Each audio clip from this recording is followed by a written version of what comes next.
Hello, my name is David. I'm the preparedness therapist. I want to talk today about making moral or immoral decisions in a dark ages situation, in an SHTF situation. Uh, want to talk about doing things on the sly. Uh, if you're a moral person, it's oftentimes hard to want to do things that you have to hide from other people because you want to be, of course, fairly transparent, but sometimes it's important to hide what you're doing and what you're thinking about from others. Maxim Kuzmakov, I think that's how you say his name, is a Russian pilot. He's the fella who just a few weeks ago uh, went from Russia and flew a Russian helicopter, an Mi-8 helicopter, to Ukraine. He made those arrangements over a period of about 9 months, from what I understand. He got his family out. He made arrangements for his family to be out of the country, out of Russia, so that they wouldn't be retaliated against. He also had to think long and hard about what he was doing. There was a financial reward for him. They say that he's going to come out with over $500,000 from that.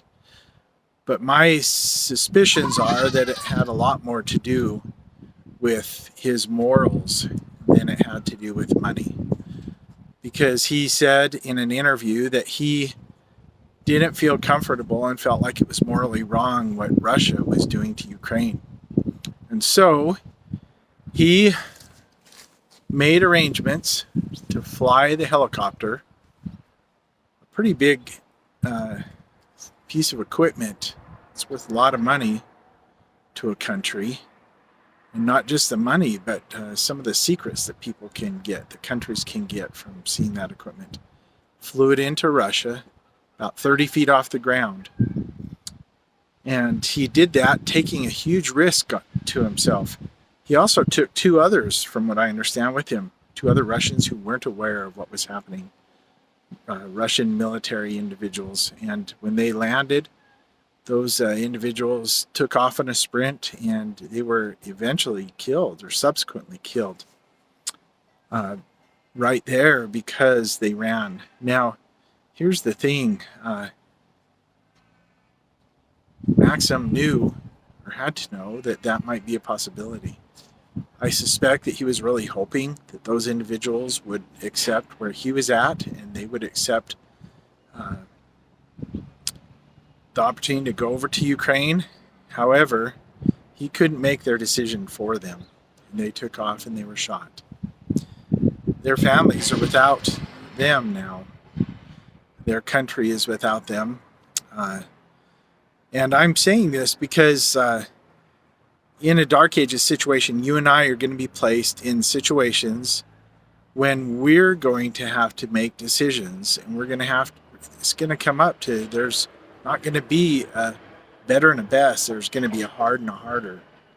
So what is it going to be? What are we going to stick to our morals? Are we going to do what we feel is right, even with the consequences of individuals possibly losing their lives, just like happened? And when that happens, when we make those decisions, we're going to have to go to bed that night and sleep with it. We're going to have to live the rest of our lives with that. And he's going to do that. So I'm just saying that it behooves us right now to understand who we are, to take a good long look at what we are all, what we're made of, what we're all about, and that there are going to have to be times that we are placed in a position when we have to make decisions that are going to be hard decisions that will test our morals and test our ethics. And so it's wise for us to just realize that right now and go over a few what-if situations. What would we have done? Why would we have done it? And let's think about that. Thanks for watching.